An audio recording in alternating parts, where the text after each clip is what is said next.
Hi dear students, in the last period we started the lesson number 6 getting to know the place we live in। और इस lesson में हमने पढ़ा था man की nomadic life के बारे में, the nomadic life of man, how man developed, how he settled, okay वो कैसे सेटल हुए, उनके वेपन्स क्या थे, how he prepare for farming and what are the farming tools. ये सारी इंफॉर्मेशन हमने लास्ट पीरियड में पढ़ी थी। और आपने उस वीडियो को नहीं देखा तो प्लीज़ आप वीडियो को देखिए, क्योंकि पिछले सिलेबस में हमें एक बुक हुआ करती थी जिसका नाम था स्टोरी ऑफ मैन, मानव की कहानी, and how man develop from ancient time to the present. तो वहाँ पर पूरी स्टोरी मैन की लिखी हुई है और उसे हमने शॉर्ट में उस पीरियड में उस वीडियोस में आपको एक्सप्लेन किया है। तो आइए फ्रेंड्स, अभी मूव करते हैं हम नेक्स्ट टॉपिक की ओर, and our next page number is page number 34. Okay, so start now. Can you tell which historical building, monument, object etc are seen in your area? क्या हमारे एरिया में कोई historical building, monuments, मतलब कोई memorials, मतलब monuments मतलब ऐसा समझिए कि कोई स्पेशल पर्सन के नाम की कोई चीज़ है, कोई ऑब्जेक्ट है हमारे एरिया में, अगर है तो हमें उसके बारे में यहाँ पर बताना है। अ विलेज, टाउन और city has a building as temple, caves, mosque, church, memorials, fort and museum. तो जैसे जो विलेज टाउन या सिटी होती है उनमें अलग अलग तरीके की बिल्डिंग्स होती है। जैसे कहीं टेम्पल्स होते हैं, मतलब मंदिर होता है, हमारे गोंदिया में भी बहुत सारे टेम्पल्स है ना। उसके बाद केव्स होती हैं, मॉस्क्यू मतलब मस्जिद होते हैं, चर्च होते हैं, मेमोरियल्स होते हैं। मेमोरियल्स मतलब एक ऐसी प्लेस जो किसी व्यक्ति के नाम पर बनाई गई हो, दी गई हो, या फिर फोर्ट्स होते हैं, किले होते हैं। म्यूजियम मतलब जहाँ पर हम एंशिएंट टाइम की पुरानी चीज़ों को जमा करके रखते हैं, जिसके बारे में हम आने वाली नई पीढ़ियों को बताते हैं, उसे हम म्यूजियम कहते हैं। A place become to know by the building, this tell us about the richness of place. तो देखिए, a place become to know by this building. तो यहाँ पर देखिए, जैसे ये जो जैसे टेम्पल्स है, केव्स है, मॉस्क्यू है, चर्च है, मेमोरियल है, फोर्ट, म्यूजियम, इनके नाम पर कभी कभी क्या हो जाता है, किसी शहर का नाम पड़ जाता है और उसे हम क्या कहते हैं, रिचनेस ऑफ प्लेस, उस प्लेस की रिचनेस कहते हैं। और इसका एग्जाम्पल नीचे हम इस फोर्ट में देखने वाले, जो रायगढ़ फोर्ट है। They help to understand our history, this building are our treasure. और ये जो बिल्डिंग्स होती है, जो पुरानी बिल्डिंग्स होती है, ये हमें हमारी हिस्ट्री याद दिलाती है कि हमारे पिछले भाग में, हमारे इतिहास में, हमारे हिस्ट्री में क्या हुआ था, ये उसकी हमें याद दिलाती है। और ये इस जो बिल्डिंग्स है, ये हमारी ट्रेजरस है, हमारी संपत्ति है, हमारा खजाना है। ओके, तो हमारी ये संपत्ति जिसे हमें बहुत प्रोटेक्ट करके रखनी है। दे मस्ट बी प्रोटेक्टेड, और इसलिए हमें इसे क्या करना है, प्रोटेक्ट करना है। To protect them is our responsibility. और इन सभी चीज़ों को, इन सभी बिल्डिंग्स को प्रोटेक्ट करके रखना, संभाल के रखना, ये हमारी रिस्पॉन्सिबिलिटी है, ये हमारी जिम्मेदारी है। क्योंकि कई 500 हजारों सालों से ये बिल्डिंग्स जो है, ये जो हेरिटेज है, ये संभाल कर रखते आई जा रही है, और इसलिए आप इन सभी चीज़ों के बारे में जान सकते हैं। ओके, और वैसे ही हमारी आने वाली पीढ़ी, आने वाली जो आगे के जो लोग होंगे, वो भी इन चीज़ों को जान सके, इसलिए ये हमें प्रोटेक्ट करके रखना होता है। A place may also become famous because of religious place, fair और fort। तो क्या होता है कि भाई जो प्लेस होते हैं, जैसे कोई टाउन हो गया, सिटी हो गया, शहर हो गया, जो भी हो गया, वो स्पेशल जो रिलीजियस प्लेस के नाम से जाना जाता है। मतलब किसी व्यक्ति पर या किसी जगह से उसका नाम पड़ गया हो। जैसे फॉर एग्जाम्पल देखिए, Raigad district is known as the Raigad fort. तो यहाँ पर देखिए, ये जो फोर्ट है ना, ये रायगढ़ फोर्ट है। और रायगढ़ फोर्ट किसका था, शिवाजी महाराज का। शिवाजी महाराज की राजधानी थी रायगढ़ फोर्ट। और रायगढ़ मतलब ये जब किला बनाया गया, इस किले का नाम रायगढ़ दिया गया। क्या दिया गया, रायगढ़। ओके, रायगढ़ दिया गया। और जब इसका नाम रायगढ़ दिया गया, तो कुछ उसके बाद जैसे जैसे टाइम स्पेंड होता गया, तो इस किले के आसपास जो शहर बना, उस शहर का नाम ही रायगढ़ दिया गया। ओके, ये किले का नाम था रायगढ़ फोर्ट। ओके, रायगढ़ किला। और ये रायगढ़ किला अब जिस शहर में है उस शहर का ही नाम रायगढ़ रख दिया गया है। तो उस शहर का नाम रायगढ़ क्यों पड़ा? इस फोर्ट के कारण। तो ये उस मतलब उस रायगढ़ डिस्ट्रिक्ट की ये जो फोर्ट है ये उस डिस्ट्रिक्ट का रिचनेस बताता है, वैल्यू बताता है, इंपॉर्टेंस बताता है। आस्क योर टीचर और parents how your place got its name. तो जैसा कि मुझे पता है हमारा शहर है गोंदिया, और गोंदिया कहा जाता है कि भाई ये गोंड लोगों की बस्ती थी जिनके नाम से मतलब जिन पर से ये हमारे गांव का नाम पड़ गया गोंदिया। जैसे अगर हम नागपुर की बात करें, नागपुर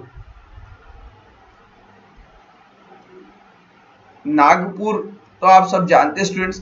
नागपुर की अगर हम बात करें तो नागपुर में नाग नदी है, और नाग नदी अब वो नाला हो चुका है, तो नाग नदी के किनारे बसा शहर नागपुर ऐसा बताया जाता है।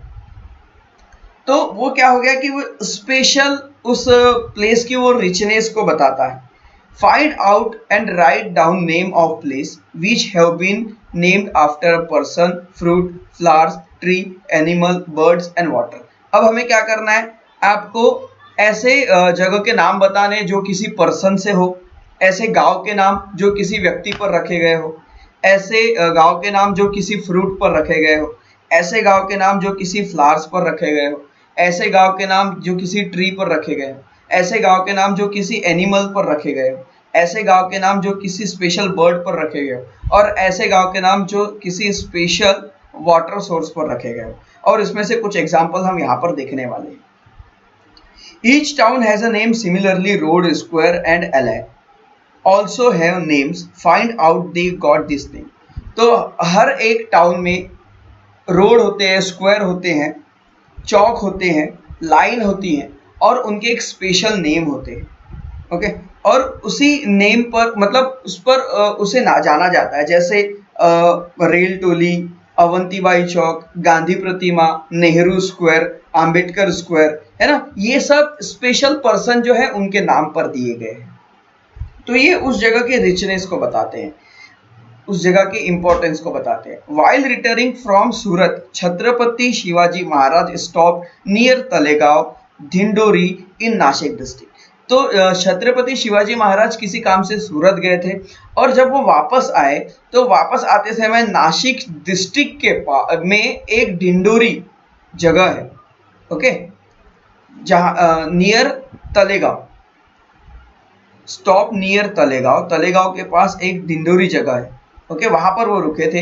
He had set up his army camp, और उन्होंने वहां पर अपना आर्मी कैंप लगाया था। जब वहां पे उन्होंने स्टे किया था तो स्टे करने के लिए उन्होंने अपना आर्मी कैंप वहां पर लगाया था।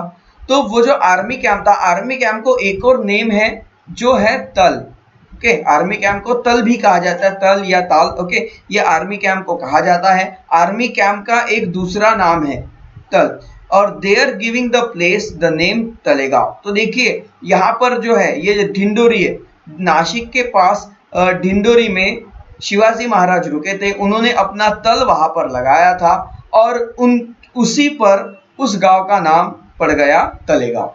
तो देखिए इस तरह से कुछ स्पेशल ऐसे मूवमेंट हो जाते हैं जिसके कारण जगह के नाम बदल दिए जाते हैं। Dhamangaon part in Ahmednagar district. देखिए अहमदनगर डिस्ट्रिक्ट में एक शहर है धामनगांव, और जिसका नाम was named because formerly there was abundance of dhaman tree. तो उस शहर का नाम धामनगांव इसलिए पड़ा क्योंकि वहां पर धामन नाम के पेड़ बहुत सारे मिलते हैं, और उन पेड़ों से उस गांव की, उस जगह की पहचान होगी, और इसलिए वहां उसका नाम धामनगांव रख दिया गया। There is a village called Asti Dhotar Jodachi in a Partur taluka of Jalna district. तो जालना एक शहर है, जैसे गोंदिया हमारा डिस्ट्रिक्ट है वैसे जालना डिस्ट्रिक्ट है। जालना डिस्ट्रिक्ट में पारतूर तालुका है, और पारतूर तालुका के अंदर एक गांव है जिसका नाम है आस्टी धोतर जोड़ाची। अब यहाँ पर इस गांव का नाम आस्टी धोतर जोड़ाची क्यों रखा गया होगा?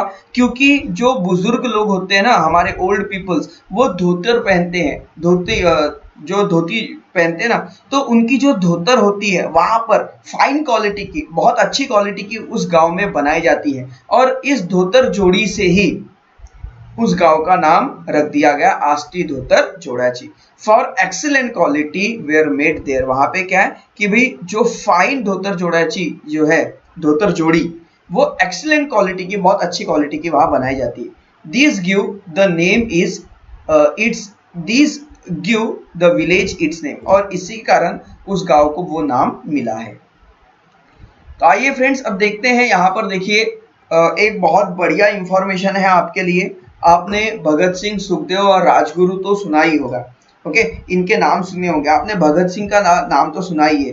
तो देखिए राजगुरु जो थे, Rajguru, his full name was Shivram Hari Rajguru. इनका पूरा नाम था शिवराम हरि राजगुरु। शिवराम उनका नाम था, हरि उनके पापा का नाम, राजगुरु उनका सरनेम था। Was an important revolutionary in India struggle for freedom. ये इन्होंने बहुत अच्छी क्रांति की थी। रिवॉल्यूशनरी यानी होता है क्रांति करना। क्रांति करना मतलब ऐसा समझो कि किसी चीज का अपोज करना, किसी चीज के लिए लड़ना। तो हमारे देश में जो अंग्रेजों का राज था, जो हमारे ऊपर उन्होंने बहुत सारे जुल्म ढाए थे, या वो हमें हमारा गुलाम बना के उन्होंने रखा था, हमें उन्होंने बांध के रखा था।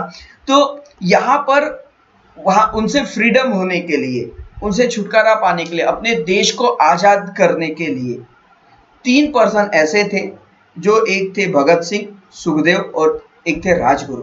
तो राजगुरु के बारे में हम यहाँ पर देख रहे हैं। तो उन्होंने बहुत स्ट्रगल किया था और बहुत अच्छा काम किया था इंडिया को आजाद करने के लिए अंग्रेजों से। He was one of the 3 famous revolutionary, Bhagat Singh, Rajguru and Sukhdev. तो भगत सिंह, राजगुरु, सुखदेव में राजगुरु भी एक फेमस रिवॉल्यूशनरी थे, ओके, क्रांतिकारी थे।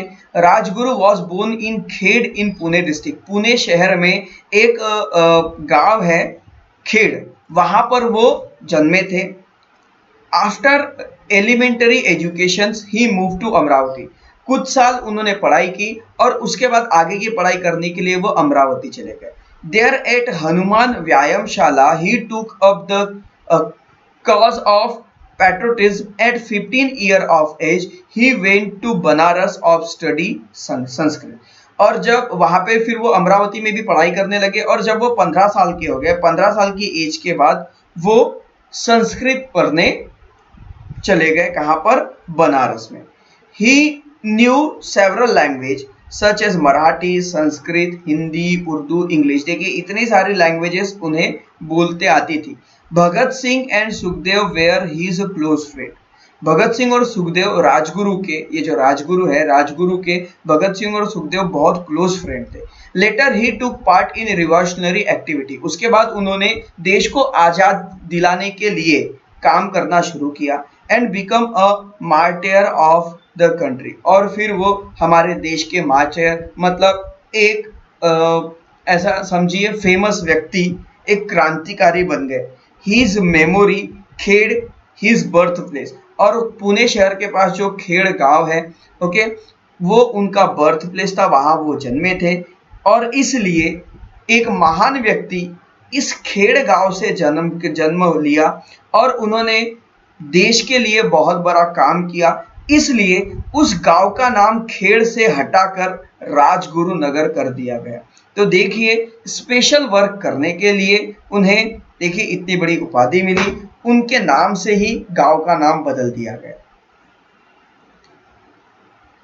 तो देखिए स्टूडेंट्स, इस तरह से होता है कि कई बार किसी पर्सन के नाम पर, किसी ट्रीज के नेम पर या फिर किसी फ्रूट पर स्पेशल नाम उनका रख दिया जाता है। Now world heritage day. World heritage day, राष्ट्रीय संपत्ति दिवस, ओके। तो वर्ल्ड हेरिटेज डे होता है 18 April is world heritage day. On this day पे अ विजिट टू फोर्ट और नेशनल मोन्यूमेंट्स। ऐसे समय में लोग कहाँ जाते हैं? फोर्ट में जाते हैं या फिर नेशनल मोन्यूमेंट्स में जाते हैं, जहां पर वो अपनी हिस्ट्री के बारे में जानते हैं। Learn about it's important, collect information about the rule for protecting world heritage site. World heritage site को प्रोटेक्ट करने के लिए क्या रूल है? जब भी हम वर्ल्ड हेरिटेज साइट में जाते हैं तो हमें जैसे हम हमारे घर को रखते हैं साफ सुथरा, वैसे ही हमें वहां पर रखना होता है। बहुत अच्छी बात फ्रेंड्स, आपको पता है मैं मेरा एक्सपीरियंस आपको शेयर करूंगा। एक बार क्या हुआ था कि मैं गया था रायगढ़ में। रायगढ़ पता है ना आपको, अभी हमने रायगढ़ के बारे में बताए थे आपको, है ना। हम रायगढ़ घूम के आए हैं और रायगढ़ में ये फोर्ट हमने देखा है। तो रायगढ़ में एक बहुत अच्छी बात क्या थी स्टूडेंट्स, जब हम रायगढ़ फोर्ट में ऊपर चढ़ रहे थे ना, तो वहां पर कुछ भी सामान लेकर जाना अपने साथ, खाने पीने का सामान जो भी है वो लेकर जाना साफ मना था। ओके, उसके बाद जैसे मान लीजिए आप रायगढ़ किला जो है ये बहुत बड़ा फोर्ट है, वहां घूमते घूमते आप थक जाएंगे, आपको प्यास लगेगी, तो वहां पर जाते समय क्या करना है, आपको बॉटल काउंटर से बॉटल खरीदनी है। आपको पता है ना वाटर बॉटल कितने की मिलती है, 20 रुपीज की। पता है वहां पर कितने की मिलती है, 50 रुपीज की। अब 50 रुपीज की क्यों मिलती है पता है, वो बॉटल आपको 50 रुपीज की बॉटल खरीद के ऊपर लेके जाना है। वहां पर आपको बॉटल यूज कर लिया, आपने पानी पी लिए, अब वो बॉटल वापस फेंकना नहीं है। अब आप फेंक देंगे तो गंदगी होगी। तो जब आप उस बॉटल को वापस काउंटर पर पे करेंगे, देंगे, तो आपके 30 रुपीज आपको वापस मिल जाएंगे। मतलब बॉटल कितनी की हुई, 20 रुपीज की, पर 30 रुपीज की वो आपके जमा रखेंगे ताकि आप ऊपर जाके कचरा ना करें। तो ये देखिए, ये एक तरह के रूल्स रेगुलेशंस लगाए जाते हैं कि भाई वहां पर हम अपनी जो हेरिटेज होती है उस हेरिटेज को संभाल कर रख सके, प्रोटेक्ट करके रख सके।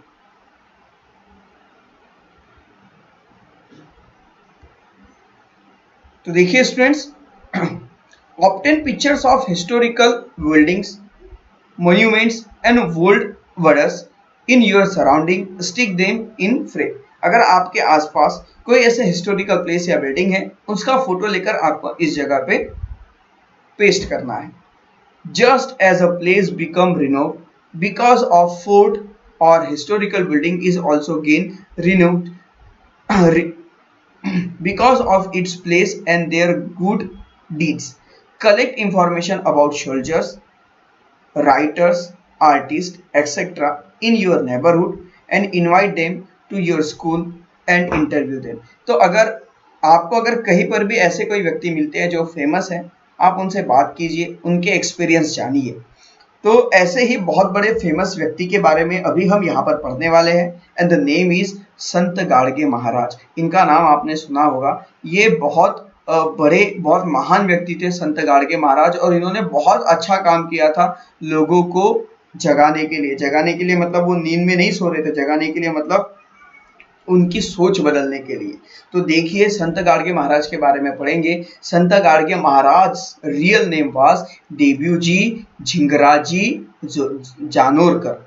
देबूजी झिंगराजी जानोरकर ये संत गाड़गे महाराज का पूरा नाम था। ही बिलोंग टू शेंद गांव, और वो कहाँ से बिलोंग करते थे, शेंद गांव से, और ये शेंद गांव आगे जाके शे गांव बन गया। ओके, और ये कहाँ पर है, दरियापुर तालुका में है, जो अमरावती डिस्ट्रिक्ट में। तो अमरावती डिस्ट्रिक्ट में एक तालुका है दरियापुर, और दरियापुर में है शेगांव।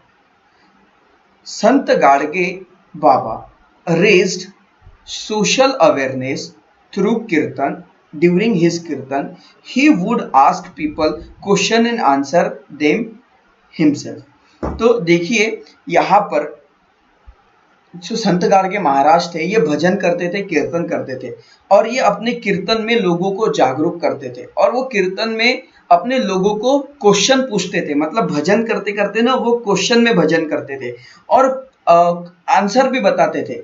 क्या पूछते थे, why are our people poor, हमारे लोग गरीब क्यों है, हमारे भारत के लोग गरीब क्यों है, क्यों गरीब है, उसका आंसर भी देते थे।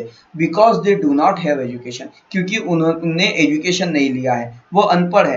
तो आप एजुकेशन, तो वो बोलते थे। देखिए संत गाड़गे महाराज, आपको देखिए वो इस तरह से दिख रहे हैं, पर ये एजुकेशन के प्रति बहुत जागरूक थे, और उन्होंने लोगों को बताया आप एजुकेशन लीजिए, क्योंकि जब हम पढ़ाई करेंगे, आगे बढ़ेंगे, तो हमारी परिस्थिति सुधरेगी, हम पुअर नहीं रहेंगे, हम अच्छे हो जाएंगे। तो he appealed to people to get educated। वो लोगों से कहते थे कि शिक्षित बनो, पढ़ो, आगे बढ़ो, ऐसे बैठे मत रहो। He is known as one of the great son of 20th century। 20वीं शताब्दी के ये वन ऑफ द ग्रेटेस्ट सन थे और his village will forever be remember for his work in the service of people, और उनका गांव उनके नाम से ही जाना जाता है। तो फ्रेंड्स, इस तरह से हमने ये इंफॉर्मेशन इस पार्ट में पढ़ी है। आई होप दैट ये जो थोड़ा सा हिस्ट्री वाला पोर्शन है आपको क्लियर हो चुका होगा, और ये जो पोर्शन है ये साइंस के पोर्शन में नहीं आता, ये हिस्ट्री वाले पोर्शन में आता है। और ये जो टॉपिक हमने पढ़ा है, और ये आई होप दैट आपको ये जो नई नई इंफॉर्मेशन इसमें से मिली है वो आपको क्लियर हो चुकी होंगी, समझ में आ चुकी होगी। किस किस को ये वीडियो क्लियर हो चुका है, समझ में आ चुका है, मुझे कमेंट में ज़रूर बताइएगा। और साथ में भाई इसकी आप रीडिंग कीजिए, बुक्स आपके पास अवेलेबल है, आप रीडिंग कीजिए, मीनिंग्स लिखिए, मीनिंग्स को लर्न कीजिए। ओके, नेक्स्ट जो हमारा पीरियड होगा, नेक्स्ट वीडियो में हम बचा हुआ पोर्शन भी क्लियर करेंगे और साथ में इसके क्वेश्चन आंसर भी आपको बताएंगे। तो फ्रेंड्स, इस वीडियो को अगर आप 2 से 3 बार देखिए, ओके, और फिर उसे समझने की कोशिश कीजिए, 2 से 3 बार देखिए, और आपके पास बुक है जो हमने पढ़ाया है उसे अपने पेरेंट्स के साथ बैठकर रीडिंग कीजिए। और पेरेंट्स अगर आप देख रहे हैं तो मैं आपसे गुजारिश करूंगा कि जब भी आपके बच्चे मोबाइल लेकर या लैपटॉप लेकर जो भी बैठते हैं पढ़ाई करने के लिए, आधे घंटे का ये एक वीडियो होता है, आप अपना 30 मिनट्स निकालिए उनके लिए। ऐसा तो बहुत सारा समय हम टीवी देखने में, बातें करने में गुजार देते हैं। आप थोड़ा सा आधा घंटा अपने बच्चों के साथ बैठिए और उनके साथ देखिए, सुनिए, समझिए, ताकि जब भी बच्चा पढ़ाई करेगा, कुछ भी प्रॉब्लम्स अगर उसे आएगी तो अगर वो आपसे कोई क्वेश्चन करेगा तो you will be definitely give the answer of that question. Okay, आप आसानी से उसके क्वेश्चंस का आंसर दे पाओगे। तो फ्रेंड्स, मिलते हैं नेक्स्ट वीडियो में, तब तक के लिए बाय बाय।